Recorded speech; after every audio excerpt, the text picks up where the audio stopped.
இந்த கவிதையை சமர்ப்பிக்கிறேன். கண் கலங்காமல் சற்று கேளுங்கள் நண்பர்களே, கேட்டுவிட்டு அனைவருக்கும் பகிருங்கள் நண்பர்களே. தாய்ப்பாசம் உள்ளவர்களுக்கு தான் இந்த கவிதை ஒளி புரியும்.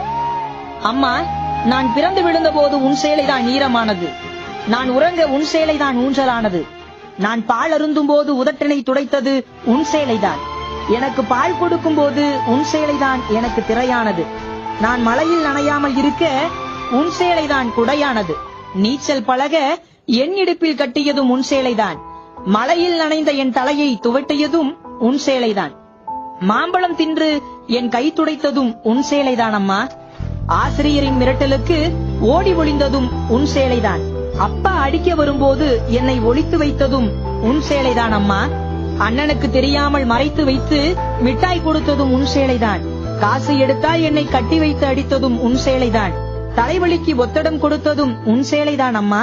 அம்மா, உன் சேலையை தொட்டு பார்க்கிறேன், தொலைந்த இன்பத்தை உன் கண்ணில் பார்க்கிறேன், மறுபிறவியிலும் நீயே வேண்டுமென்று இறைவனிடம் கேட்கிறேன்.